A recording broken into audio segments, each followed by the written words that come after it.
अब हम लोग को देखना है अंग्रेज, ब्रिटिश ईस्ट इंडिया कंपनी। कौन देखना है? तीसरी company British east India company. British east India company स्थापना होती है 1600 में। तो स्थापना हो गया, सोचा सब कि हाँ हम लोग मिलके कब्जा करेंगे, लोग भारत में जाएंगे, व्यापार करेंगे, वहां जितना मिलेगा लेके आ जाएंगे, सामान वहां से सस्ता खरीदेंगे, यहाँ आके महंगा में बेच देंगे। शुरुआत में उन लोग का यही था। अंग्रेज हमें कब्जा करने ही नहीं आए थे, कमाने आए थे। वो यहाँ आने के बाद देखे थे गिरे भाई साहब ये देश है कि कौन चीज है, जिसको जहां मन मिल रहा है वो अपन राजा बन जा रहा है। राजा मतलब क्या होता है? देश। राजा मतलब देश। एक देश में 2 राजा होगा नहीं। तो हमारे यहाँ देखा गया कि भाई साहब देश देश वाली बातें नहीं है। यहाँ जो जिस जाति का है वो अपनी जाति के राजा को सर्वश्रेष्ठ समझ रहा है। वरना भारत को देखेंगे तो सबसे पहले भारत को चंद्रगुप्त मौर्य और अशोक ने पूरे अखंड भारत को संभाला। कनिष्क संभाला, हर्षवर्धन आधे भर संभाला, यहाँ पे अकबर संभाला। इसलिए जो बड़े बड़े शासक रहेंगे सब देखिए अशोक महान। ध्यान से समझते हैं। ब्रिटिश ईस्ट इंडिया कंपनी स्थापना कब हो जाती है? सुन, स्थापना होने वाली दूसरी कंपनी, लेकिन भारत में आने वाली तीसरी कंपनी। डचों की स्थापना इससे बाद हुई, लेकिन वो चले आए सब, लेकिन ये नहीं किया। इसमें भी नौटंकी क्या हुआ? स्थापना के समय तो मुगल बादशाह अकबर था, स्थापना के समय मुगल बादशाह, लेकिन जब ये भारत आए लोग तो उस समय जहांगीर था। तो स्थापना के समय 1605 में न मरता है जी अकबर, तो स्थापना के समय अकबर, लेकिन जब ये भारत में आया तो जहांगीर। किसके समय है? जहांगीर। याद कीजिए 1608 में कैप्टन हॉकिंस, कैप्टन हॉकिंस।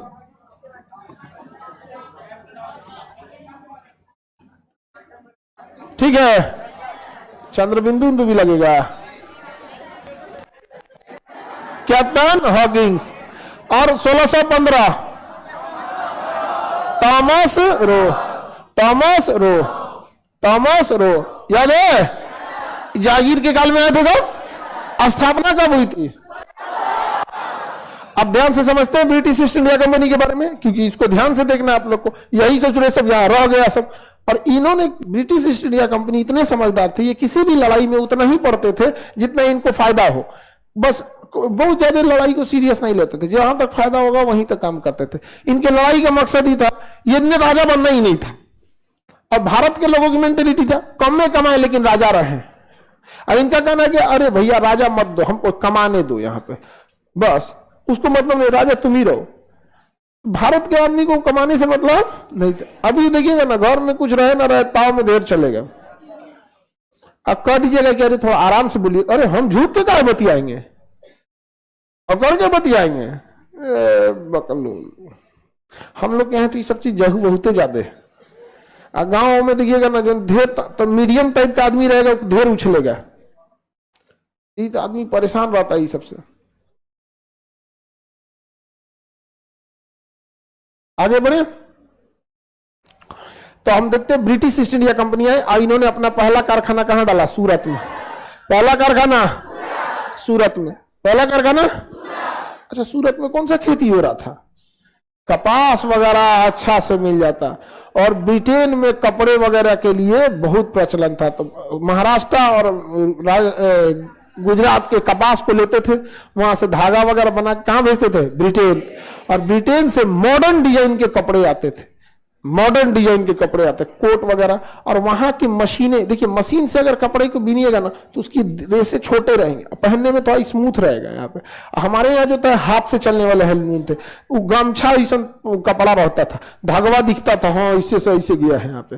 तो यहाँ ब्रिटेन वाले यहाँ कपड़ा बेचने लगे सब फर्स्ट क्लास, कहा कि भाई बहुत फायदा है। और सबसे ज्यादा मार्जिन अगर दवा में है और फिर कपड़ा में है, 3 चीज में कमाई बहुत छुपा रहता है, पता नहीं चलता। दवाई, कपड़ा और बिल्डिंग, जो जमीन उमीन होता है ना जिसे रियल एस्टेट कहते हैं, इसमें बहुत कमाई रहता है। पता ही नहीं चलता है कि कितना का होगा, ही समझे, पता ही नहीं चलता है। 80 पैसा का मास्क था, सर्जिकल मास्क हुआ, जो हरे नहीं हरियर रंग का, एक दो बार यूज करके 80 पैसा का,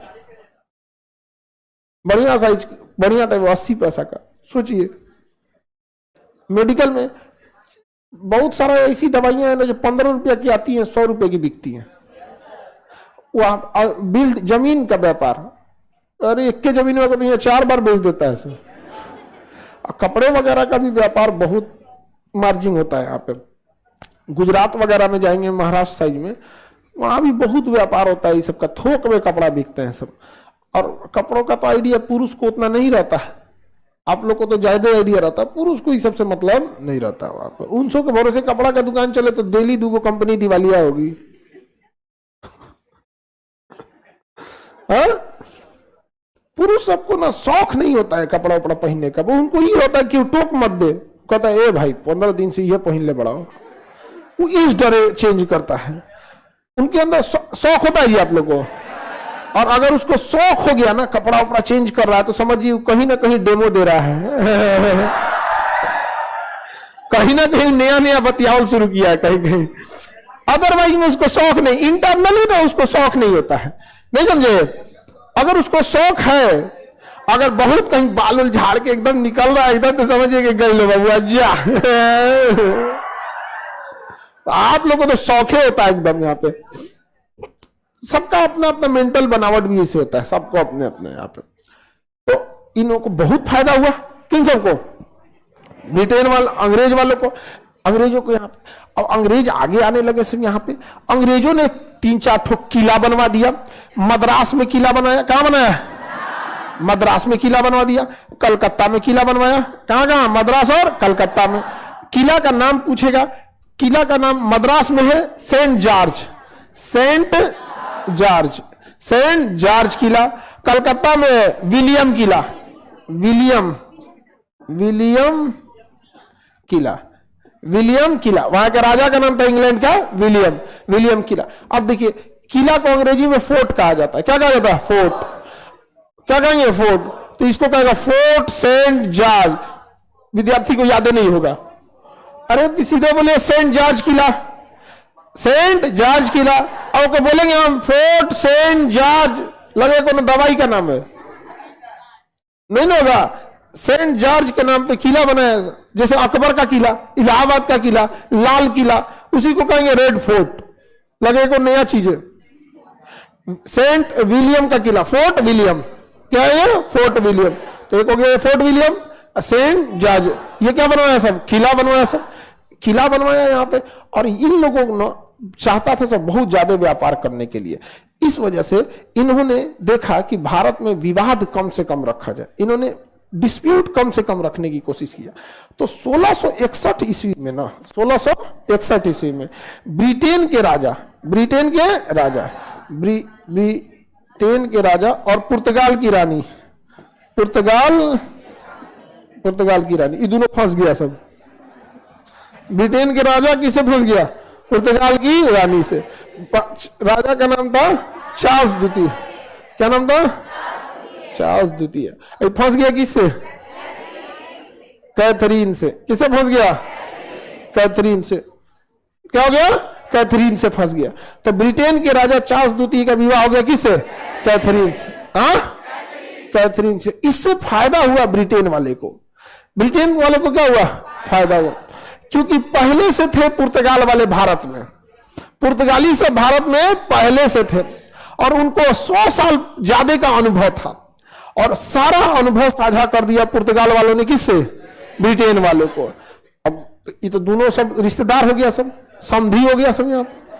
और ये पुर्तगाल वालों ने कहा कि भाई भारत में अथाह पैसा है, तुमको हम बोलते हैं पैसा कमाओ। तो ये पुर्तगाली सब कहा सब कि हम बंबई बंदरगाह पे कब्जा कर लिए हैं। कहां कब्जा कर लिए हैं, बंदरगाह पर कब्जा कर लिए हैं। बंबई बंदरगाह पर किसने कब्जा कर लिया था, पुर्तगालियों। इन्होंने बंबई बंदरगाह चार्ल्स द्वितीय को दहेज में दे दिया।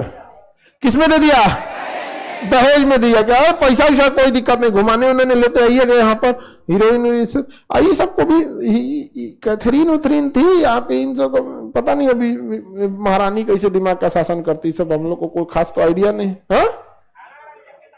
हाँ, दहेज दिया था पुर्तगालियों ने, दहेज में क्या दे दिया, बंबई बंदरगाह, बंबई बंदरगाह। अभी बंबई बंदरगाह राजा करेगा क्या, तो उसने कहा ईस्ट इंडिया कंपनी से। किसे, ईस्ट इंडिया कंपनी, हमको पैसे भाड़ा देना, ये बंदरगाह यूज करो।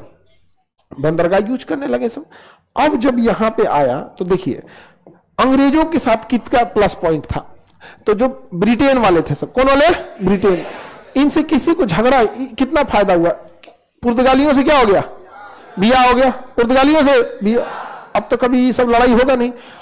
तो ब्रिटेन वाले की, ये तो वो ऐसा लड़का वाला हो गया सब, पुर्तगाली बहुत इज्जत करता था सब, समझ में कि नहीं आ गया। अब ब्रिटेन वाला आया सब, और 1717 में 1717 फारूक सियर, फारूक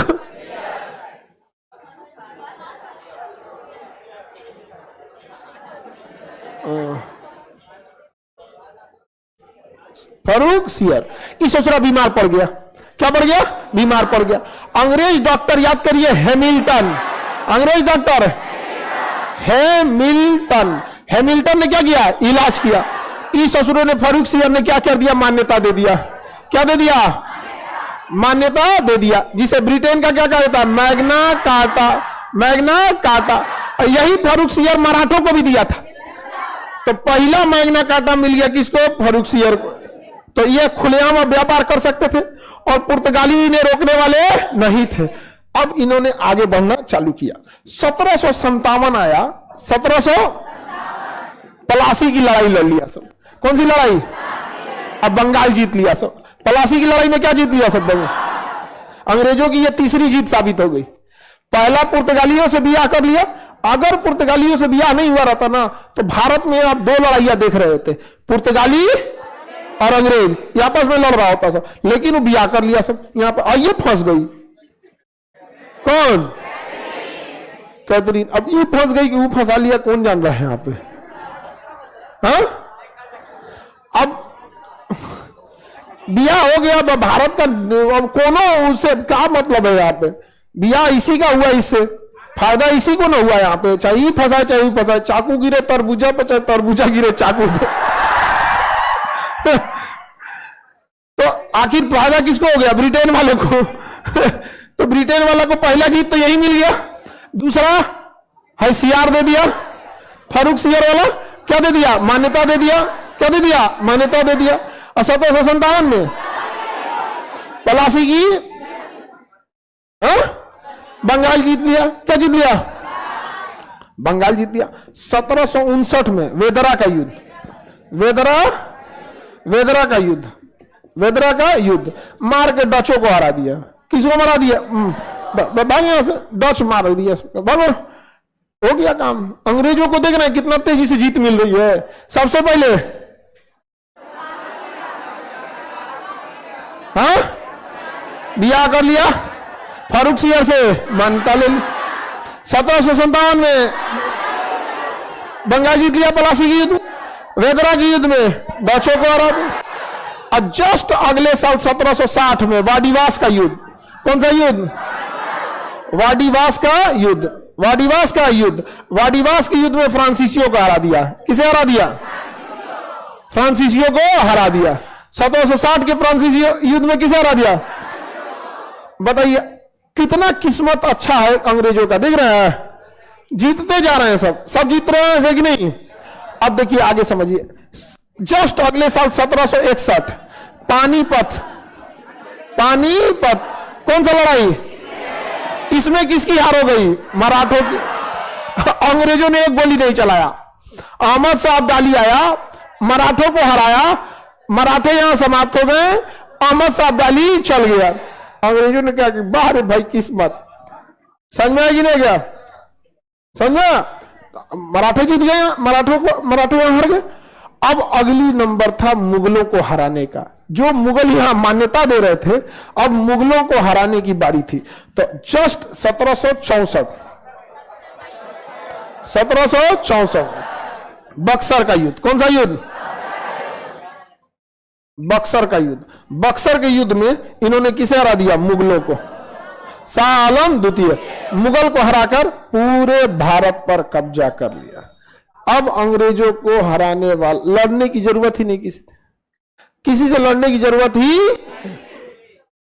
सब कब्जा कर लिया सब अंग्रेज सिस्टम। अब किससे लड़ेंगे? सब बोलिए ना। मराठा हार गए, मुगल हार गए, बंगाल के निजाम हार गए, डच को भगा दिया, फ्रांसीसियों को हरा दिया, पुर्तगालियों से बियाह कर लिया। बाकी कोई अंग्रेज कंपनी में इतनी ताकत ही नहीं थी। और ब्रिटेन वाले सब पूरी तरह से कब्जा कर लिए सब। इसके बावजूद वो राजा नहीं बने थे। उनको कहना था हमको पैसा चाहिए। क्या चाहिए? क्योंकि वहां जनसंख्या ज्यादा नहीं है ब्रिटेन में, इसलिए ज्यादा क्षेत्रफल उसी को चाहिए जिसका पास ज्यादा जनसंख्या है, उसको चाहिए पैसा। पैसा लेके गया से यहाँ जितना पैसा लूट के ले गए सब ना, ऊपर वाला मतलब क्या बताए, बहुत तुम सब लोग दुआ मांगना लो हिटलर के लिए, उसको खूब मतलब आशीर्वाद देना। जितना पैसा भारत से लूट के ले गया था ना, वो हिटलर युद्ध में सब फूंकवा दिया।